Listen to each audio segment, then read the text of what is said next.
Arquidiócesis de la Verapaz presenta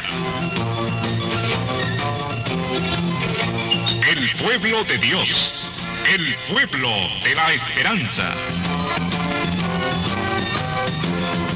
Estimados amigos, una vez más tenemos el gusto de entrar en sus hogares a través de este programa, con el mensaje de crecimiento espiritual y familiar.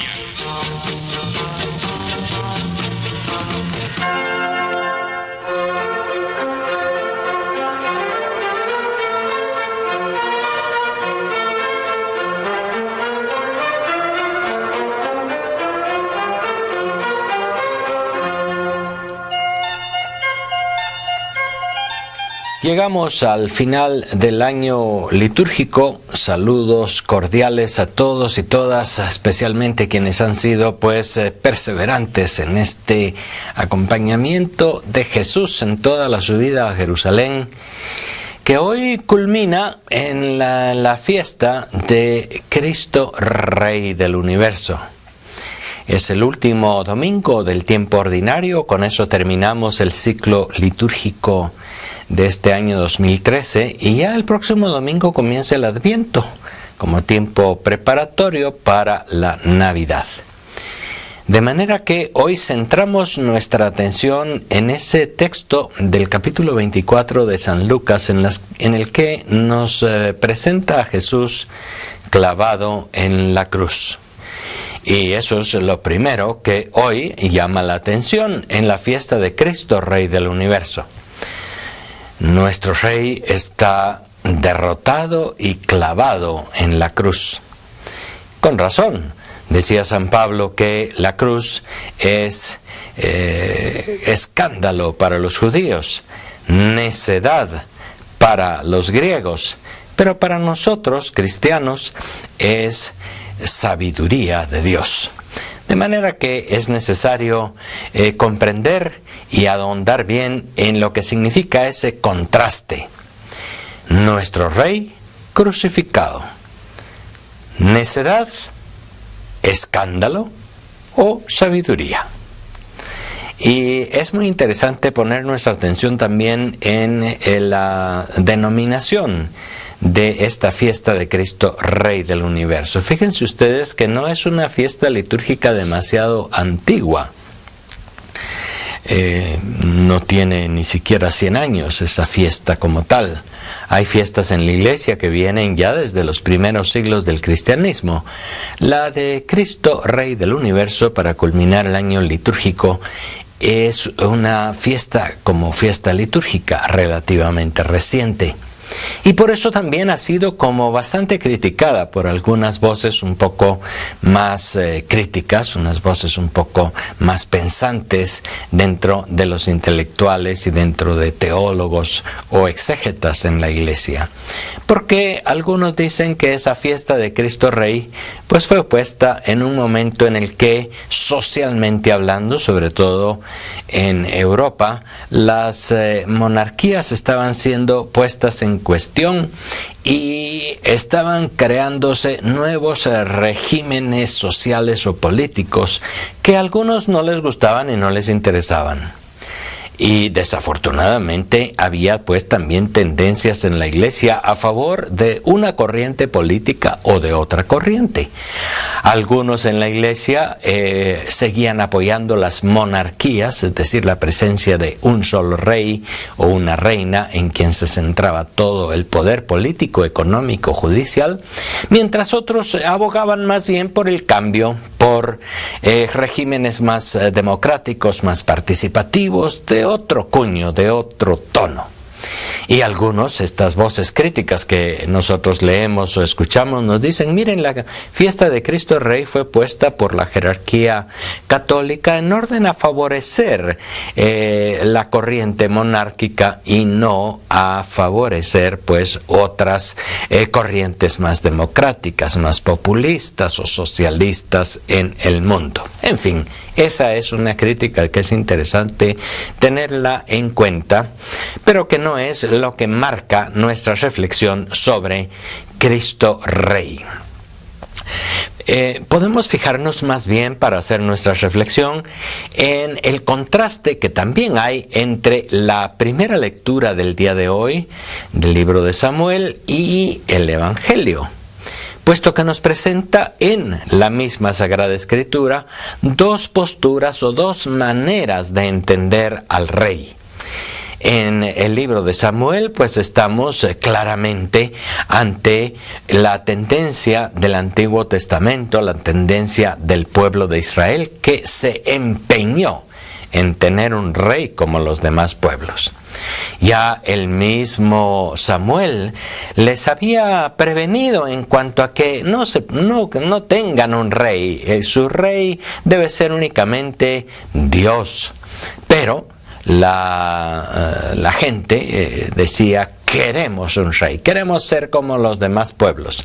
Era francamente el sistema social de gobierno en aquellas épocas, era la monarquía, en una persona a quien se le elegía o que heredaba porque era de una familia real y había sido hijo de un rey o de una reina, pues se centraba todo el poder, todas las decisiones. Lo que nosotros tanto insistimos ahora en nuestros países, en que debe haber independencia de poderes, el poder ejecutivo, el legislativo, el judicial. Hoy se habla de independencia de poderes para que no se cometan abusos de poder. Eso no estaba dentro de la mentalidad antigua de los pueblos, que por lo general eran monárquicos, es decir, un solo poder en el cual se concentraban todas las funciones legislativas, las funciones judiciales, ¿verdad? De manera que había una concentración de poder que siempre se prestaba a abusos. Es por eso que, aunque la democracia es aún muy débil, muy frágil en nuestros países, aunque todavía no ha demostrado toda su eficacia, sigue siendo un sistema alternativo a la monarquía, a la concentración del poder o a las tiranías, que es importante tomar en cuenta.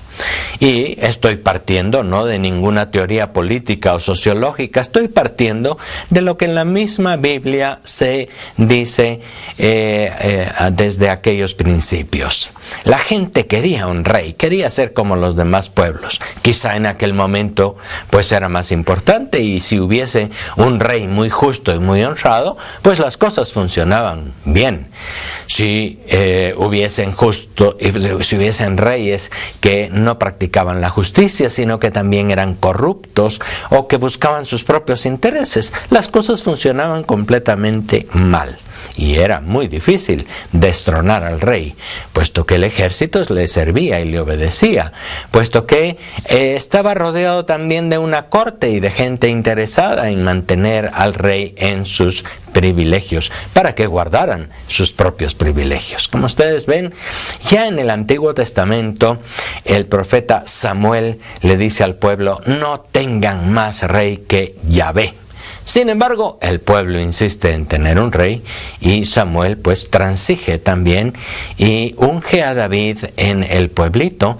Y por cierto, no unge al más fuerte, al más importante, al que parecía que iba a ser el jefe más importante y más fuerte en la familia, sino va a buscar a aquel que era el pequeñito, que estaba cuidando los rebaños, que nadie le tomaba en cuenta. ¿Dónde está ese más pequeño?, pregunta, y le traen a David.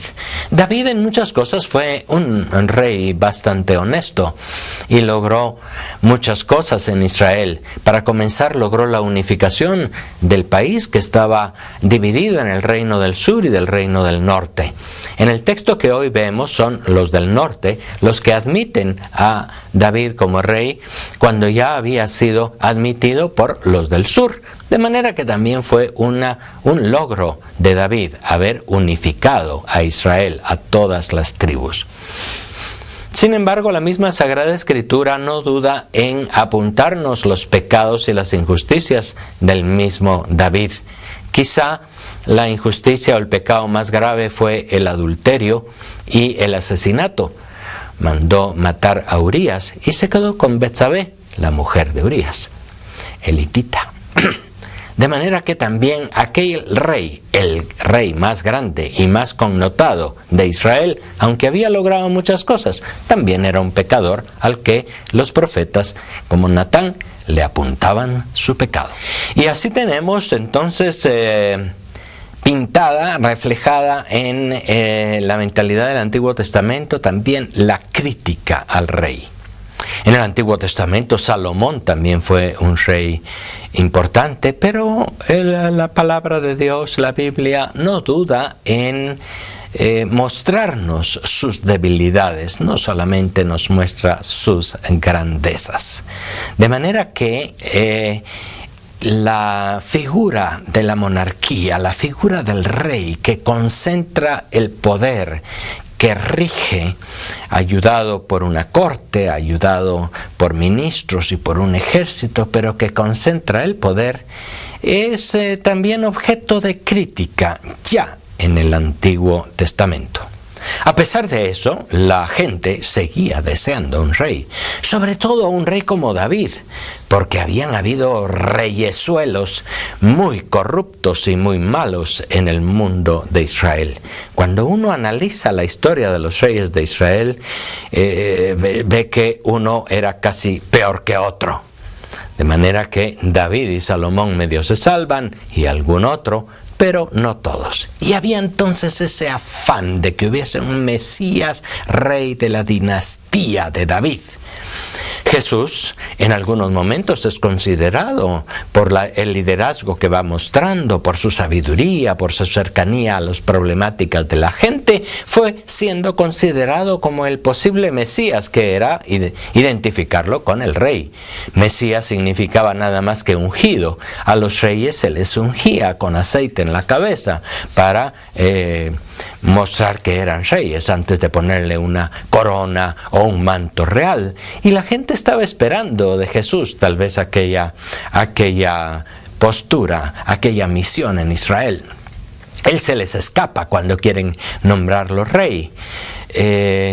Después, sobre todo, del gran éxito que tuvo en Galilea con la multiplicación de los panes y los peces, y según parece, a partir de eso su popularidad aumentó, y habían incluso corrientes políticas que les interesaba apoyarle a él como rey político para echar afuera al otro poder invasor, los romanos, y al poder colaboracionista que era el de Herodes. Sin embargo, Jesús se les escapó, nunca quiso ser aclamado como rey.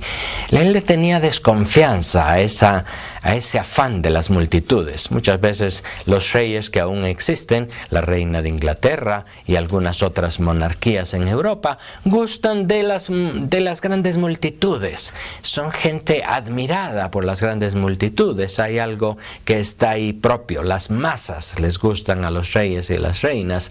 Sin embargo, hoy pues ya no tienen tanto poder efectivo, poder político, pero todavía tienen influencia.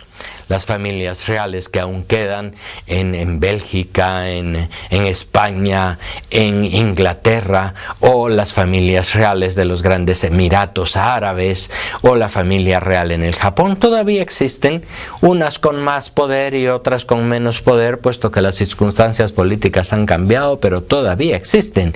Y a la gente le gusta esas monarquías. Hay mucha gente que admira las bodas reales, aparecen en días enteros en la televisión cuando se casa un príncipe, una princesa, llama la atención todo eso. En fin, las monarquías gustan. Y eso lo subrayo porque estamos hablando de Jesús, rey, y presentado por San Lucas como crucificado. En el fondo del fracaso, en el fondo de la vergüenza, despreciado, acompañado de cerquita solo por su madre, otras 2 o 3 mujeres y Juan. Todos los demás, sus discípulos, habían huido avergonzados de él. Las autoridades y los judíos y la turba se burlaban de él. Habían puesto un letrero ahí arriba, Jesús, Rey de los Judíos, que incluso los judíos le fueron a decir a Pilato, quita eso porque no es verdad. Y Pilato dijo, lo escrito está, Rey de los Judíos. Un rey fracasado, un rey ofendido por los demás. Sin embargo, acordémonos que en el interrogatorio antes de su condena a muerte, Jesús había respondido a Pilato una pregunta. Pilato había dicho, con tal de que tú eres rey, ¿es cierto eso? Y Jesús en un momento responde, sí, yo soy rey. Pero ya estaba fuera el peligro de proclamarlo como rey. Ya no era como en Galilea. Ya ahí ya no había ese peligro. Pero Jesús acepta ser rey.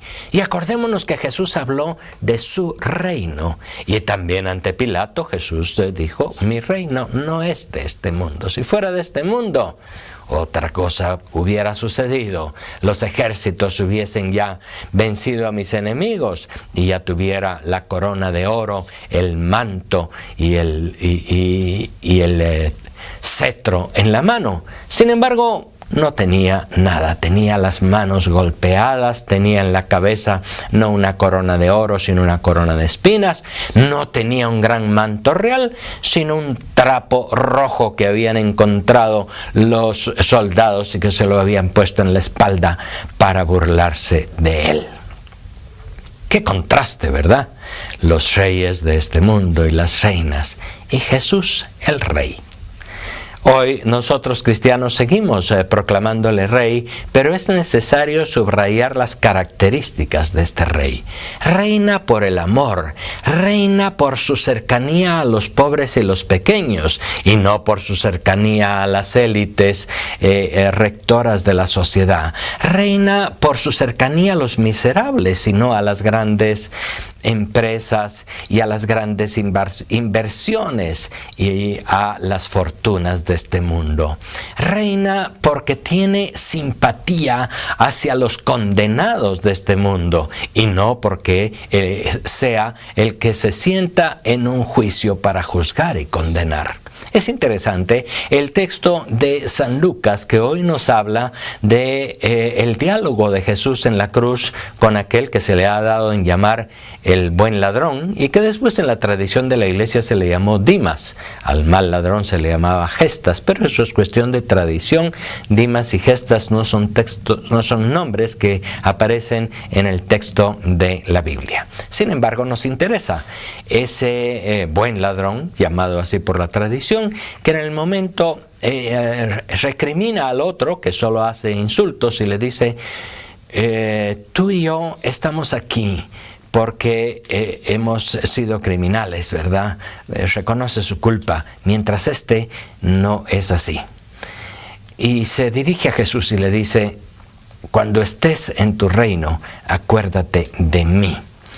Este ladrón, o este criminal, no se dice exactamente en el texto qué era, reconoce a Jesús como rey en la cruz. Y fíjense qué interesante cómo eso lo ha guardado Lucas en su evangelio.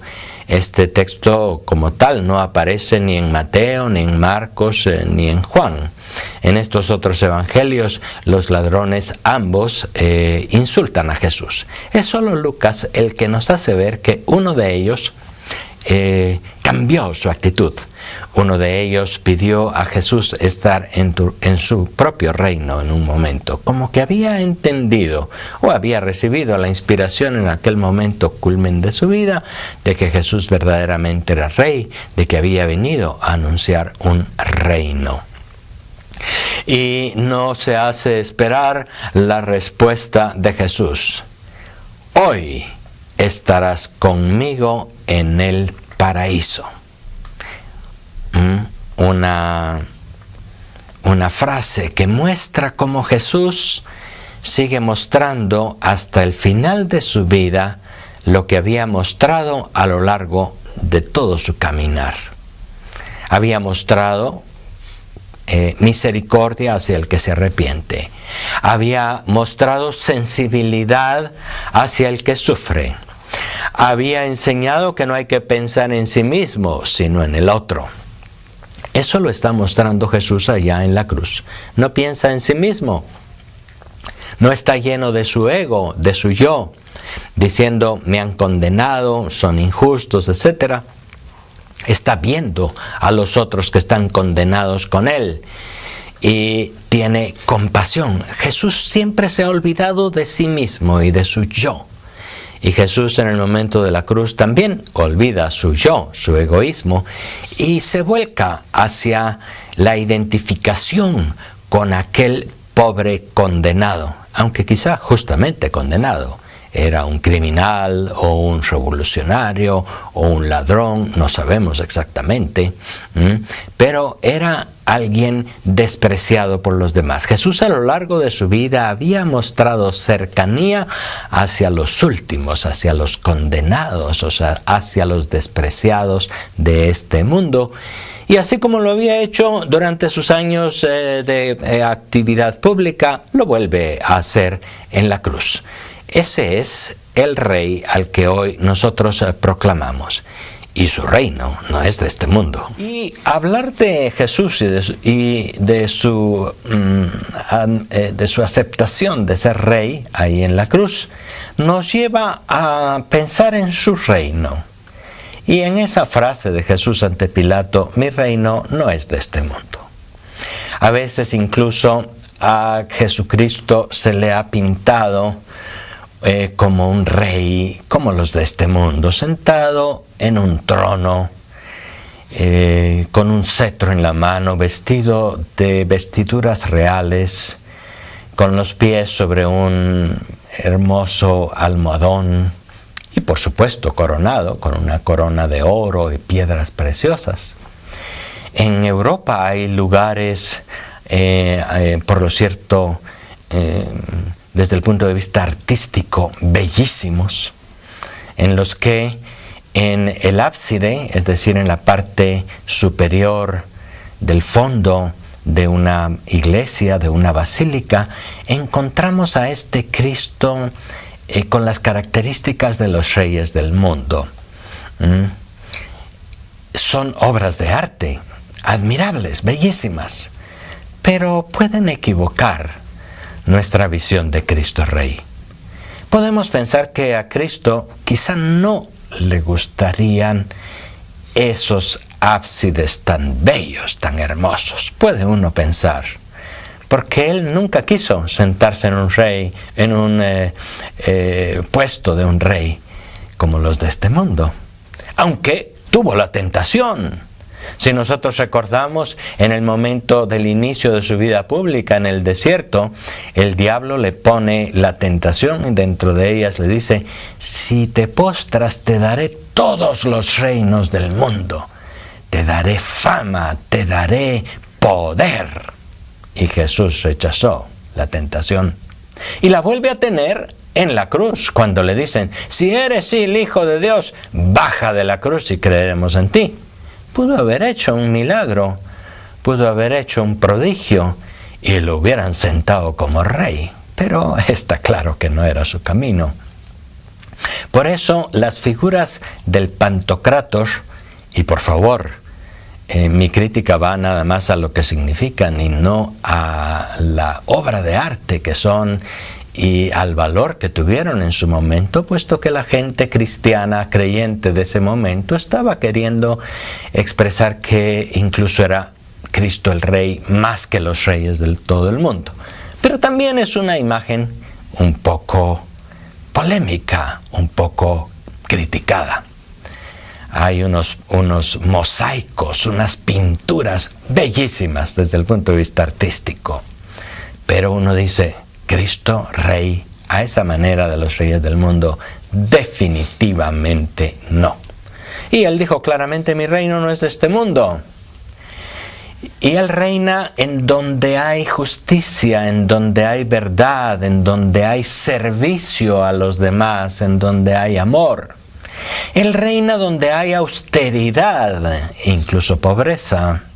y no en los palacios, en los grandes ejércitos, en las grandes compañías transnacionales. Como que los criterios de Jesús se escapan de allí y están más cerca del que se compromete con el hermano, del que perdona, del que muestra solidaridad, del que está cerca del otro, del que no cae en el afán del consumismo, de tener y tener más dinero y querer aprovechar más. Jesús reina en aquel que es solidario y pequeño con los demás, en el que vive una vida también austera, en el que no se deja llevar por el placer en todo sentido, el placer de la comida, el placer sexual, el placer físico y cualquier otro placer estético. El que sabe que lo más importante y el mayor placer en el mundo es servir y amar al prójimo. Eso llevó a Jesús a la cruz. Pero por eso en la cruz nosotros podemos decir, Él es Rey. Pero pensemos en su reino. En ese reino que ha sido el objeto principal de su mensaje. Ese reino que no siempre ha sido bien entendido. Ese reino que no tiene nada que ver con el poder desde el punto de vista humano, con la riqueza y con las maneras de vivir el poder de muchas monarquías en este mundo todavía. La fiesta del Cristo Rey, pues, hermanos, hermanas, cierra todo este camino que hemos hecho con Jesús desde Galilea hasta Jerusalén y nos pone ante esta figura que les invito hoy a contemplar en la oración. Contemplemos al crucificado, pero con este sentido con el que hoy hemos reflexionado. Hasta la próxima. Gracias por su atención.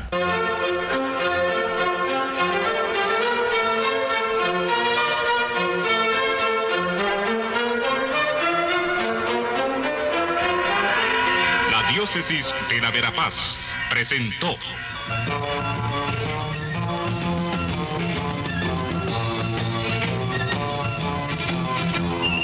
El pueblo de Dios, el pueblo de la esperanza. Agradecidos por su atención al mensaje de crecimiento espiritual y familiar. Hasta otra oportunidad.